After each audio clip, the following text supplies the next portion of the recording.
সুমুরা আজ ফিরে যাবে। একে একে সকলের লাগেজ গাড়িতে তুলে দেওয়া হয়েছে। সকলে নাস্তা করে 10টার ভিতরে বেরিয়ে পড়বে। একটু লেট করলেই বেরোনোর প্ল্যানিং করেছে সকলে। সুমু সকাল সকাল ফোনে টাইপিং নিয়ে বসেছে, ফুল রেডি সে। এখন শুধু তার একটাই কাজ, গল্প লেখা। সেরাজ ড্রেসিং টেবিলের সামনে দাঁড়িয়ে নিজেকে পরিপাটি করছে। হাতের ঘড়িটা পরে ড্রেসিং টেবিলের উপর থেকে দি ম্যান পারফিউমটা তুলে নিয়ে শরীরে ইউজ করে লাগেজে ঢুকিয়ে রাখলো। পুরো রুম পারফিউমের ঘ্রাণে মম করছে। সুমু ফোনটা রেখে শেহরাজের পিছনে এসে দাঁড়ালো। শেহরাজ এক হাত দিয়ে সুমুর কোমর জড়িয়ে ধরে নিজের পাশে এনে সুমুকে নিজের সাথে মিশিয়ে নিল। আয়নাতে দুজনের চোখ একে অপরকে দেখছে। সুমু চোখ বন্ধ করে শেহরাজের শরীর থেকে ঘ্রাণটা বুক ভরে টেনে নিয়ে বলল, আপনার সাথে আমাকে মানায় না খান সাহেব। আপনার গায়ের রং আমার গায়ের রঙের থেকেও অনেক বেশি উজ্জ্বল। আপনার পাশে দাঁড়ালে আমাকে কালো মনে হয়। শেহরাজ সুমুকে নিয়ে দিকে ঘুরিয়ে বলল, তুমি যদি কোনোদিন আমার চোখ দিয়ে তোমাকে দেখতে পেতে, তাহলে নিঃসন্দেহে তুমি নিজেই নিজেকে পৃথিবীর সবথেকে সুন্দর নারী উপাধি দিতে। আপনাকে একটা প্রশ্ন করব খান সাহেব? উফ সুইটহার্ট, তুমি আবার আমার কাছে পারমিশন চাইছো? আমি তোমাকে বলেছি না? আচ্ছা সরি, তাহলে প্রশ্নটা শুনুন। আপনার এই পারফিউম দুইটার মানে আমি বুঝি না। একটা দি ম্যান, যেটা আপনি অলওয়েজ ইউজ করেন, আর একটা হলো ডার্ক সাইড, যেটা আপনাকে এখন পর্যন্ত আমি ইউজ করতে দেখিনি। আর ডার্ক সাইড পারফিউমটা কেমন মাফিয়া টাইপ। এমন মাফিয়া টাইপ নামের পারফিউম আপনি কেন ইউজ করেন? শেহরাজ সুমুর প্রশ্নে থতমত খেয়ে গেল। কিছু বলার আগে বাহির থেকে রাহিনের ডাক ভেসে এলো। শেহরাজ সুমুর হাত ধরে বলল, চলো ব্রেকফাস্ট করে নিই, সকালে ডাকছে। শেহরাজ সুমুকে নিয়ে বাহিরে বেরিয়ে এলো। সকলে ওদেরই অপেক্ষায় বসে আছে। দুজনে গিয়ে পাশাপাশি দুটো চেয়ারে বসলো। নিজেদের পছন্দ মতো খাবার প্লেটে নিল। সকলে একসাথে নাস্তা করে নিল। রুমে এসে সুমু আবারও ফোনটা নিয়ে ফেসবুকে ঢুকলো। শেহরাজ ব্যালকনিতে বসে ল্যাপটপে কিছু একটা করতে লাগলো। 10টায় বেরোবে তারা, এখন 9:45 বাজে। গাড়িতে সব লাগেজও তুলে দেওয়া হয়েছে। মাত্র খেয়েছে বলেই এই 15 মিনিট সকলে রেস্ট নিচ্ছে। সুমু ফেসবুকে গার্লস ড্রেস কালেকশনের বিভিন্ন পেজে ঢুকে ড্রেস দেখছে। কিনুক আর নাই কিনুক, কালেকশন দেখতে তার ভালো লাগে। হঠাৎ একটা pencil off shoulder western dress দেখে মাথায় দুষ্টু বুদ্ধি আসলো তার। পিকটা ফোনে সেভ করে হোয়াটসঅ্যাপে গিয়ে এই পিকটা শেহরাজকে সেন্ড করে লিখলো, I really want to wear this outfit. টেক্সটটা সেন্ড করে সুমু ব্যালকনির দিকে তাকিয়ে মুচকি এসে আবারও ফোনে নজর দিল। সুমু টেক্সট করার 2 মিনিটের মধ্যে শেহরাজ টেক্সটটা সেন্ড করলো। সুমুর টেক্সটের কোনো উত্তর না দিয়ে ব্যালকনি থেকে রুমে উঠে এলো। আলমারি থেকে কিছু একটা নিয়ে আবারও ব্যালকনিতে চলে গেল। শেহরাজের কোনো রেসপন্স না পেয়ে সুমু অবাক হয়ে তাকিয়ে রইল ব্যালকনির দিকে। ফোনে টুংটুং করে দুবার শব্দ হতে ফোনের দিকে নজর দিল। আবারও হোয়াটসঅ্যাপে ঢুকে দেখলো শেহরাজ একটা পিক সেন্ড করেছে তাকে। ছবিতে শেহরাজের হাতে বেল্ট পেঁচানো, পিকের নিচে ছোট্ট একটা টেক্সটে লেখা, হোয়াই নট ডার্লিং। সুমু বড় করে ঢোক গিলে ফোনটা হাতে নিয়ে চুপচাপ বেরিয়ে গেল রুম থেকে। শেহরাজ সুমুকে ভয় পালিয়ে যেতে দেখে মিটিমিটি হাসলো। ল্যাপটপের কাজ শেষ করে ল্যাপটপটা হাতে নিয়ে বেরিয়ে গেল রুম থেকে। গাড়ি চলছে নিজ গতিতে। ঘড়ির কাঁটার সময় রাত 1:15। রাহিনরা অনেক আগে শেহরাজদের পিছনে ফেলে অনেক দূর এগিয়ে গেছে। শেহরাজ গাড়ির স্পিড নর্মাল মুডে রেখেছে। বাসায় তাড়াতাড়ি ফিরে যাবার তারা নেই। তার মধ্যে সুমু গাড়ির জানালা দিয়ে রাতের শহর দেখছে। সোডিয়ামের আলোতে পুরো রাস্তা আলোকিত। রাতের শহর সুমুর সবসময় পছন্দ। 2-1টা গাড়ি সাই সাই করে সুমুদের পাশ কেটে চলে যাচ্ছে। শেহরাজ খুব দক্ষ হাতে ড্রাইভিং করতে করতে বলল, তুমি একটু ঘুমিয়ে নিতে পারতে সুইটহার্ট। বাহির থেকে চোখ সরিয়ে শেহরাজের দিকে তাকালো সুমু। একদম পিওর জেন্টেলম্যান তার খান সাহেব। একটা মানুষটা এখন তার জীবন সঙ্গী, আজও তার বিশ্বাস হয় না। সুমুকে ওভাবে তাকিয়ে থাকতে দেখে শেহরাজ দুষ্টু হেসে বলল, আমার এখন একটা কাজ দেখতে খুব ইচ্ছা করছে সুইটহার্ট। সুমু দুহাত দিয়ে মুখ চেপে ধরে বলল, রাস্তাঘাটে এসব করতে মন চায় আপনার? আপনি দেখছেন না এখন আমরা রাস্তায় আছি, আশপাশ দিয়ে কত গাড়ি যাচ্ছে, এর মধ্যেও আপনার এইসব মন চায়? লোকে দেখলে কি ভাববে? তাহলে চলে যাও। কোথায়?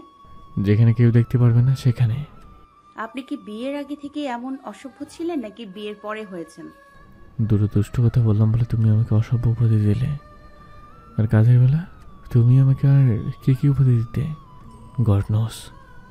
বাই দ্য ওয়ে, এই শেহরাজ খানের জীবনে একটি মেয়ের প্রেম ভালোবাসার বউ হিসেবে এসেছে, আর সেই মেয়েটা তুমি।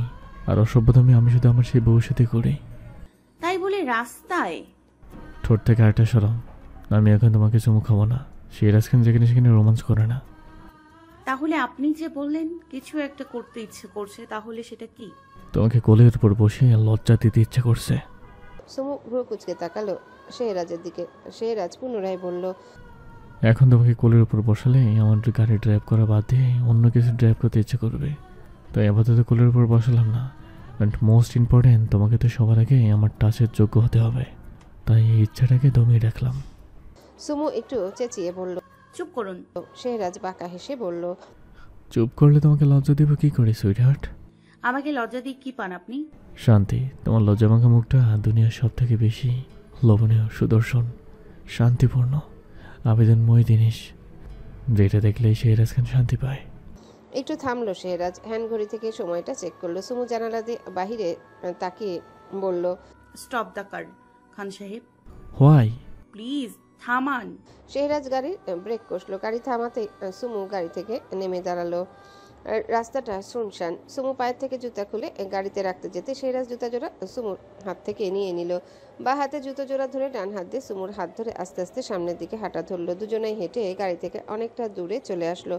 আচমকাই সুমুর একটা আজব আবদার মাথায় আসলো। হাঁটা বাদ দিয়ে শেহরাজের দিকে ঘুরে তাকালো। সুমুর তাকানো দেখে শেহরাজের বুঝতে বাকি নেই যে তার প্রেয়সীর এমন করে তাকানোর মানে কি। সে খুব ভালো করে বুঝতে পারছে সুমু এখন কিছু একটা চাইবে। সুমু কিছু বলার আগে শেহরাজ বলল, বলে ফেলো, কি বলতে চাও? সুমু ঘন ঘন কয়েকবার চোখের পল্লব ঝাপটে বলল, আমার অনেক ইচ্ছা ছিল, আমার অনেক ইচ্ছা নিজের প্রিয় মানুষটার সাথে কোনো এক জ্যোৎস্না রাতে ফাঁকা শুনশান রাস্তায় হাত ধরে হাঁটবো আর ডান্স করব। ওই যে একটা ভিডিও আছে না, দুজন ভালোবাসার মানুষ রাতের বেলায় একসাথে ডান্স করে, ওই যে ওই গানটা। ওয়েট, আপনাকে দেখাই, ফোনটা বের করুন। শেহরাজ কোনো কথা ছাড়াই পকেট থেকে ফোনটা বের করে সুমুর হাতে দিল। সকালে রাহিনা স্যান্ডিকে দিয়ে নতুন ফোন আনিয়েছে শেহরাজ। সুমু ইউটিউব থেকে একটা ভিডিও সার্চ করে শেহরাজকে দেখালো। ভিডিওটা দেখে শেহরাজ বলল, তুমি জীবনটাকে সিনেমার মতোই ভাবো সুইট হার্ট। সুমু একটু উচ্চস্বরে হেসে বলল, জীবনটা কি কখনো সিনেমার মতো হয় খান সাহেব? যারা অভিনয় করে, মানে সিনেমার হিরো হিরোইনরা, তাদের আসল জীবনটাও তো সিনেমার মতো হয় না। কিন্তু আমার জীবনের একটা ঘটনা সিনেমার মতো ঘটেছে। কোন ঘটনা সুইট হার্ট? আপনাকে নিজের জীবনসঙ্গী হিসাবে পাওয়ার ঘটনাটা। শেহরাজ আলতো হেসে সুমুর দেখানো ভিডিওটা আবারও দেখলো। ফুল গানটা অডিও ডাউনলোড করলো। গানটা প্লে করে ফোনটা পকেটে রেখে সুমুর হাত ধরে রাস্তার মাঝে নিয়ে আসলো। সুমুর কানের কাছে ফিসফিসিয়ে বলল, আমি তোমার কোনো ইচ্ছা অপূর্ণ রাখবো না সুইট হার্ট, হোক সেটা সিনেমেটিক, তবুও পূর্ণ করব। স্বপ্ন দেখার আর আবদার করার অধিকার শুধুই তোমার, আর সেগুলো নিখুঁতভাবে পূরণ করার দায়িত্ব শুধুই আমার। কথাগুলো বলে এই ফাঁকা শুনশান রাস্তার মাঝে শেহরাজ সুমুর সাথে ডান্স করতে শুরু করলো। গানের প্রথম কলি শেষ হতে শেহরাজ সুমুর কোমর ধরে টেনে নিজের কাছে নিয়ে এলো। লম্বায় সুমু শেহরাজের কাঁধ সমান। সুমু পা উঁচু করে শেহরাজের গলা সমান হতে শেহরাজ সুমুর কোমর ধরে উঁচু করে নিজের দু পায়ের উপর সুমুর দু হাত রাখলো। সুমু দু হাত দিয়ে শেহরাজের গলা জড়িয়ে ধরলো। দুজনে কপালে কপাল ঠেকিয়ে চোখ বন্ধ করে আছে। দুজনের কানে ভেসে এলো গানের মিষ্টি একটা লাইন। গানের লাইনটা শুনে শেহরাজ নিঃশব্দে একটু হেসে বলল, One day missing our drinks, missing our music states, missing our enter, missing our body and missing our DNA. কথাগুলো সুমুর কানে পৌঁছাতে চোখ মেলে তাকালো সুমু। শেহরাজের পায়ের উপর থেকে নেমে কোমরে দুই হাত বেঁধে দাঁড়িয়ে বলল, আপনি সব সময় আমাকে লজ্জায় ফেলেন। আপনি একটা অসভ্য ফাজিল নষ্ট পুরুষ। সব সময় ছি মার্কা কথা আপনার ঠোঁটের আগায় লেগেই থাকে। কথাগুলো বলে সুমু রাস্তার উপর থেকে জুতা জোড়া পরে নিল। তাড়াতাড়ি করে হেঁটে যেতে রাস্তার উপরে পড়ে থাকা ইটের টুকরোতে বেঁধে পড়ে যেতে নিলে শেহরাজ ধরে নিল সুমুকে। সুমু পড়ে যাওয়ার থেকে বেঁচে গেল। সুমুর জুতা জোড়া ছিঁড়ে গেল। শেহরাজ লাথি মেরে জুতা জোড়া রাস্তার বাইরে ফেলতে নিলে সুমু বাদ সেধে বলল, জুতো জোড়া ফেলবেন না খান সাহেব, আমার খুব পছন্দের এই জুতো জোড়া। শেহরাজ জুতা জোড়া পুনরায় হাতে তুলে নিয়ে সুমুকে পাজা করে তুলে নিল। দুপা এগিয়ে যেতেই যেন কি মনে করে আবারও দাঁড়িয়ে পড়ল। হাত থেকে সুমুর জুতা জোড়া ফেলে দিল রাস্তার উপর। জুতা জোড়া ফেলে দেওয়াতে সুমু ভ্রু কুচকে তাকিয়ে বলল, আমি তো বললাম খান। কথাটা শেষ করার সময় দিল না শেহরাজ। সুমুর ওষ্ঠ নিজের দখলে নিয়ে নিল। সুমু কোলের মধ্যে একটু নড়চড়ে করে উঠতে শেহরাজ সুমুর ওষ্ঠ ছেড়ে দিয়ে বলল, ডিস্টার্ব করো না সুইট হার্ট, ডোন্ট মুভ। আর মাত্র 2 মিনিট প্লিজ, আই প্রমিস 10 সেকেন্ডের মধ্যে আরও একবার তোমাকে টাচ করবো না। নিজের মর্জি মতো সুমুর ওষ্ঠের উপর নিজের রাজত্ব চালিয়ে ছেড়ে দিল সুমুর ওষ্ঠ। একটু ঝুঁকে আবারও সুমুর জুতা জোড়া হাতে তুলে নিয়ে সামনে এগিয়ে চলল। সুমু ভ্রু কুচকে বলল, আপনি না তখন গাড়ির ভিতর বললেন আপনি যেখানে সেখানে রোম্যান্স করেন না, তাহলে মাত্র এটা কি ছিল? এটা সত্যি যে আমি যেখানে সেখানে রোমান্স করি না, তবে চোখের সামনে এত কড়া ডোজের নেশালো আফিম থাকলে আমি নিজের রুলস ব্রেক করে যেখানে সেখানে রোমান্স করতে বাধ্য হই। তাই বলে এই রাস্তার মধ্যে আপনি এইসব করবেন? I could not control myself sweeter. তোমার ঠোঁট জোড়া আফিমের মতো টানছিল আমাকে। আপনি একটা এমন সুন্দর রোমান্টিক নাইটিতে চোখের সামনে তোমার মতো এত কড়া ডোজের অ্যালকোহল থাকলে আমি একটুখানি টেস্ট করতেই পারি। এটা আমার জন্য বাধ্যতামূলক করাই হয়েছে। আপনি যে বললেন 10 সেকেন্ডের মধ্যে আর আমাকে টাচ করবেন না, তা কোলের ওপর রেখে আপনি বুঝি আপনার করা প্রমিস রাখতেছেন? সুইটার, প্রমিস করার কথা তো এখনো শুরু হয়নি। তোমাকে গাড়িতে বসানোর পর শুরু হবে।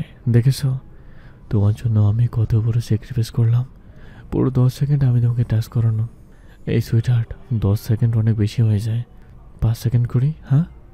সুমু রাগী লোকে একটু চেঁচিয়ে বলল, আপনাকে কে বলেছে এত বড় স্যাক্রিফাইস করতে?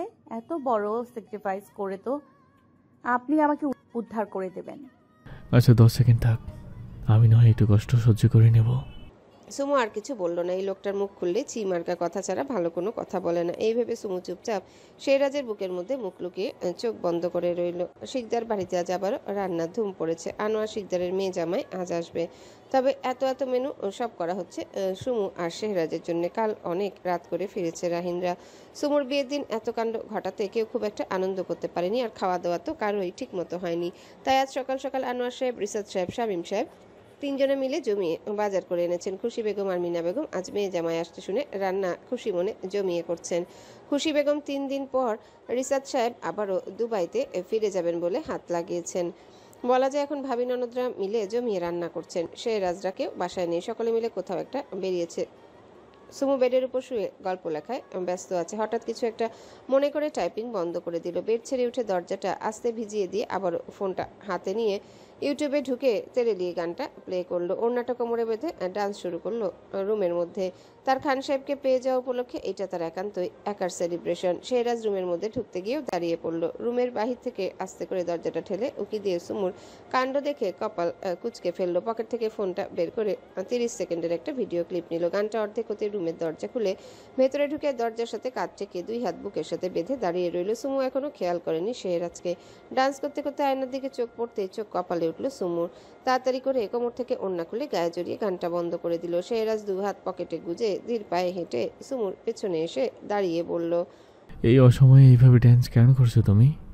সুমু শেহরাজের দিকে তাকিয়ে দাঁত কেলিয়ে বলল, সেলিব্রেশন করছিলাম খান সাহেব। কিসের সেলিব্রেশন? আপনাকে নিজের বেটার হাফ হিসেবে পেয়ে যাবার সেলিব্রেশন। তাহলে তো আমারও সেলিব্রেশন করা উচিত। আর এমন হট রোমান্টিক একটা গানে তুমি একা ডান্স করছো কেন? তাহলে পার্টনার কই পাবো? আপনি তো বাসায় ছিলেন না, আর এই সেলিব্রেশন একান্তই আমার।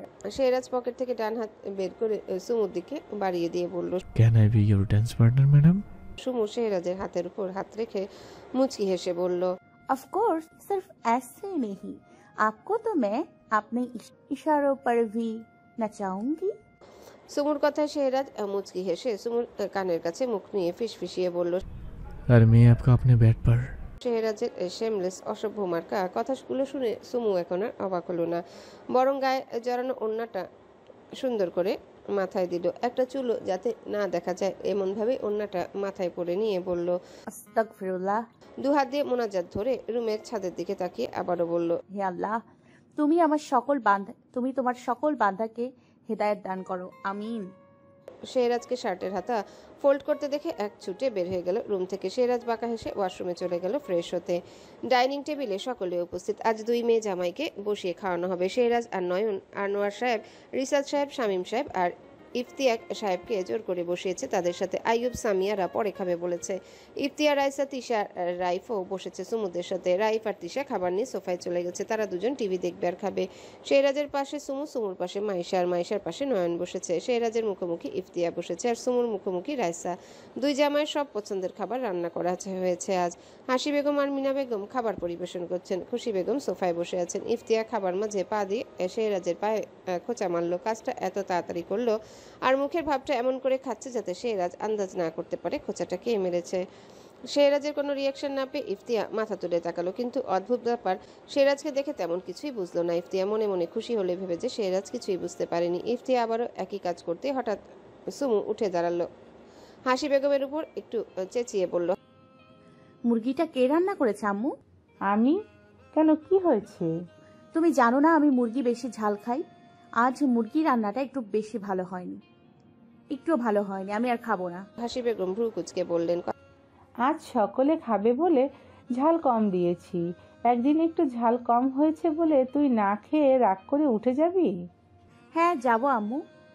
খাবার আমার পছন্দ মতো স্বাদ না হলে ওই খাবার খাওয়া আর না খাওয়া সমান আমার কাছে। কথাগুলো বলে চেয়ার ছেড়ে উঠে দাঁড়ালো সুমু। ইফতিয়া সুমু উঠে দাঁড়ানো দেখে বলল, কোন রাজার ঘরের মেয়ে রে তুই? তোর এত ঝঙের রাগ আসে থেকে? কি সহ্য করবে তোর এই রাগ? সুমু কিছু না বলে প্লেট থেকে মুরগির লেগ পিসটা হাতে তুলে নিয়ে চলে আসার জন্য পা বাড়াতে শেহরাজ চেয়ার ছেড়ে উঠে দাঁড়িয়ে বলল, রাজার ঘরে মেয়ে না হলেও কোনো এক রাজার এক উত্তর রানীও। এখন তোমাকে হয়তো আবার এটা বলে দিতে হবে না যে কোন রাজার রানীও। আর তুমি হয়তো জানো না প্রতিটি বাবার কাছে তার মেয়ে রাজকন্যা হয়। কথাগুলো শুনে সুমু মুচকি এসে হাঁটা ধরলো। শামীম সাহেব শেহরাজকে উঠে দাঁড়াতে দেখে বলল, তুমি উঠলে কেন? তুমি বসো। শেহরাজ আলতো হেসে বলল, আসলে বাবা, বউ রাগ করে না, না খেয়ে চলে যাচ্ছ। তাই একজন ভালো স্বামী হিসেবে এখন আমার উচিত রাগ ভাঙিয়ে তাকে নিজের হাতে মুরগির মাংস ঝাল ঝাল করে রান্না করে খাওয়ানো। শামীম সাহেব বেশম খেলেন। হাসি বেগম পানি এগিয়ে দিলেন। আনোয়ার সাহেবরা এমন ভাবে খেয়ে চলেছেন যেন তারা এতক্ষণের বলা কথা কানেই শোনেনি। সুমু সিঁড়ি বেয়ে উপরে উঠতে উঠতে শেহরাজের কথা শুনে অবাক হলো, সেটা প্রকাশ করলো না। শেহরাজ ছুটলো সুমুর পিছু পিছু। সুমু সিঁড়ি বেয়ে করিডোরে পা রাখতেই ঘাড় বাঁকিয়ে ইফতিয়ার দিকে তাকিয়ে বাঁকা হাসলো। শেহরাজ ছুটে এসে সুমুর হাত ধরে হাসি বেগমের উদ্দেশ্যে বলল, ফ্রিজে আর চিকেন আছে আম্মু? হাসি বেগম মৃদু হেসে বললে, তোমাকে কিছু করতে হবে না বাবা, আমি ওর জন্য আবারও মাংস রান্না করে আনছি। না আম্মু, রাগ যেহেতু আমার বউ করেছে সেহেতু আমার বউয়ের রাগ আমি ভাঙাবো। আপনি শুধু বলেন চিকেন আছে কিনা। হ্যাঁ বাবা, আছে। ওকে, ধন্যবাদ আম্মু। সুমুর দিকে তাকিয়ে সুমুর হাত টেনে বলল, চলো চিকেনে। সুমু ভ্রু কুঁচকে বলল, আপনাকে রান্না করতে হবে না। চুপ, চলো কিচেনে। আপনি রান্না করতে পারেন? শেহরাজ খান পারে না এমন কিছু এই দুনিয়াতে নেই। আর এই মডার্ন যুগে এসে কিছু আগে থেকে শিখতে হয় না, একটু একটু আইডিয়া আছে, আর বাকিটার জন্য ইউটিউব তো আছেই। শেহরাজ সুমুর হাত ধরে কিচেনে নিয়ে গেল। বড়রা বাদে ছোটরা সকলে হাম্মুকের মতো তাকিয়ে রইল। আনোয়ার সাহেবরা খেয়ে উপরে চলে গেলেন। মাইশা নয়নের কানের কাছে মুখ নিয়ে ফিসফিসিয়ে বলল, দেখো কিভাবে বউয়ের রাগ ভাঙাতে হয়, বউকে ভালোবাসতে হয়। দেখো দেখে কিছু শেখো। আমি তোমাকে আমার মতো করে ভালোবাসি বউ। চলো এবার বাসায় ফিরে আমি তোমাকে মুরগি, মাছ, ডিম সব রান্না করে খাওয়াবো। মাইশা বুক বাকিয়ে খাওয়ায় মন দিল। শেহরাজ ফ্রিজ থেকে চিকেন বের করে রাখলো। সুমু কাজে হাত লাগাতে গেলে শেহরাজ সুমুকে থামিয়ে দিয়ে বলল, চুপ দাঁড়িয়ে থাকো, কিছুতে হাতা। সুমু বাধ্য হয়ে চুপচাপ দাঁড়িয়ে রইল। ইফতিয়া খেয়ে উপরে চলে গেল। সুমু ইফতিয়াকে চলে যেতে দেখে বলল, আপনি রান্না করুন, আমি ওয়াশরুম থেকে এক্ষুনি আসছি। শেহরাজ সম্মতি দিতেই সুমু রান্নাঘর ছেড়ে উপরে চলে এলো। ইফতিয়ার রুমের সামনে এসে দরজা ঠেলে ভেতরে ঢুকলো। ইফতিয়া বিছানার উপর আধা শোয়া হয়ে ফোনে স্ক্রল করছিল। সুমুকে রুমে আসতে দেখে ভ্রু কুঁচকে বিছানা থেকে নেমে দাঁড়িয়ে বলল, তুই এই ঘরে কেন এসেছিস? তোর জন্য তো তোর খান সাহেব এখন ঝাল ঝাল করে মুরগি রান্না করছে, সেটা রেখে এখানে কেন আসলি? সুমু বাঁকা হেসে বলল, তোকে একটু আগে দেখতে এসেছি, কতদিন তোকে দেখি না বল। ইফতিয়া ভ্রু কুঁচকে তাকিয়ে আছে। সুমুর কথার মানে সে বুঝতে পারলো না। সুমু আচমকা ইফতিয়ার ফোনটা নিয়ে নিল। ইফতিয়া কিছু বলার আগে সুমু বলল, তো ভয় নেই, তোর সিক্রেট কিছু দেখবো না, শুধু একটা গান প্লে কর। কথাগুলো বলে সুমু একটা গান প্লে করলো। ফোনটা আবারও বিছানার উপর রেখে আরও এগিয়ে আসলো ইফতিয়ার কাছে। ইফতিয়ার দু পায়ের উপর ভর দিয়ে দাঁড়িয়ে মোচড় দিতে ইফতিয়ার চিৎকার করতে নিল। সুমু তার বাঁ হাত দিয়ে ইফতিয়ার ডান হাত মুচড়ে ধরে ইফতিয়ার পিঠের সাথে লাগিয়ে ডান হাত দিয়ে ইফতিয়ার মুখ চেপে ধরলো। গানের আওয়াজ আর মুখ চেপে ধরাতে ইফতিয়ার চিৎকার বাহির পর্যন্ত গেল না। সুমু বাঁকা হেসে অগ্নি চোখে তাকিয়ে বলল, আমার খান সাহেবকে স্পর্শ করার খুব শখ তোর, তাই না? লজ্জা নেই, তাই না তোর? ইফতিয়ার চোখ দিয়ে অনবরত পানি পড়ে সুমুর হাত ভিজে যাচ্ছে। সুমু সেদিকে পাত্তা না দিয়ে দাঁতে দাঁত চেপে বলল, আমার খান সাহেবের দিকে চোখ তুলে তাকালে তোর চোখ আমি উপড়ে নিব। একটা কথা কান খুলে শুনে রাখ, তোর মতো কলনাগিনীদের নজর থেকে আমার খান সাহেবকে বাঁচাতে আমি আমার জান দিয়ে দিতেও পারবো, আবার হাজারো জন নিতেও পারবো, মাইন্ড ইট। সুমু ধাক্কা মেরে ছেড়ে দিল ইফতিয়াকে। চলে যাবার জন্য পা বাড়িয়ে আবার দাঁড়িয়ে পড়ল। ইফতিয়ার দিকে আবারও আঙ্গুল তাক করে বলল, আমার খান সাহেবের সাথে আর কোনো দিনও এই ধরনের অসভ্যতামি করতে আসলে আমার হাতের প্রথম খুনটা তুই হবি। কথাগুলো বলে হনহনিয়ে চলে গেল রুম থেকে। বিছানার উপর বসে ইফতিয়ার কাঁদতে লাগলো। রাগ ব্যথা একসাথে চোখের পানির সাথে বের করতে লাগলো। রান্নাঘরে এসে সুমু দেখলো শেহরাজ পেঁয়াজ কাটতে গিয়ে নাকে জ্বলে চোখের জল এক করে ফেলেছে। হেসে শেহরাজের পাশে গিয়ে দাঁড়াতে শেহরাজ বলল, পাটা পুরো ভাঙে দিয়ে এসেছেন শিঙ্গিনী, নাকি এখনো পুরোটা ঠিক আছে? সুমু শেহরাজের হাত থেকে ছুরিটা কেড়ে নিয়ে পেঁয়াজ কাটতে কাটতে বলল, রান্নার দিকে ফোকাস করুন খান সাহেব, এই ব্যাপারটাই ফোকাস আপনার না করলেও চলবে। শেহরাজ মুচকি হেসে সুমুর পেছনে দাঁড়িয়ে সুমুর দু হাতের উপর হাত রাখলো। সুমু মুচকি হেসে ঘাড় ঘুরিয়ে একবার তার খান সাহেবকে দেখে নিল। শেহরাজ আলতো হেসে সুমুর গালে একবার ঠোঁট ছুঁয়ে দুজনে একসাথে পেঁয়াজ কাটলো। একে একে সবকিছু কেটে নিয়ে রান্না বসালো শেহরাজ। সুমু পাশে দাঁড়িয়ে আপেল খাচ্ছে আর মাঝে মাঝে শেহরাজকে রান্নার মধ্যে বিরক্ত করছে। সুমুর জ্বালাতন হাসি মুখে সহ্য করে রান্না শেষ করলো শেহরাজ। রান্না শেষ করে শেহরাজ একটা বাটিতে মাংস তুলে নিল। সুমুর হাত ধরে ডাইনিংয়ে নিয়ে আসলো। ডাইনিংয়ে এখন ইফতিয়ার, আয়সা আর বড়রা বাদে বাকি সকলে উপস্থিত। হাসি বেগম সকলকে খাবার পরিবেশন করে উপরে চলে গেছেন। বাড়ির মহিলারা পরে খাবেন বলে শেহরাজ সুমুকে চেয়ারে বসিয়ে দিয়ে নিজেও বসলো। মাংসের এক পিস সুমুকে খাইয়ে দিল। সকলে তাকিয়ে আছে সুমুর দিকে। সুমু মাংসের টুকরা খেয়ে চোখ বন্ধ করে বলল, ডেলিশিয়াস। শেহরাজ হাসলো সুমুর কমপ্লিমেন্ট শুনে। রাহিন রাত ধৈর্য ধরতে পারল না।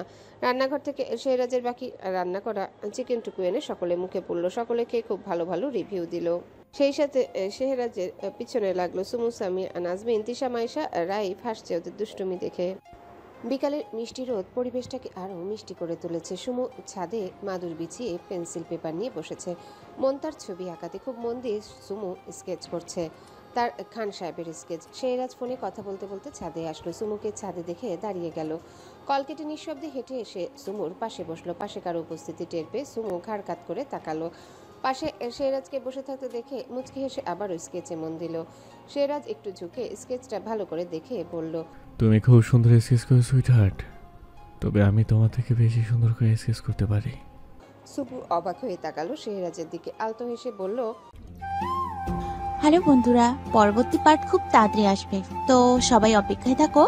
আর চ্যানেলটি যারা এখনো সাবস্ক্রাইব করোনি তারা পরবর্তী পার্ট দেখার জন্য চ্যানেলটি সাবস্ক্রাইব করে রেখো। ধন্যবাদ সবাইকে, আমাদের সাথেই থেকো।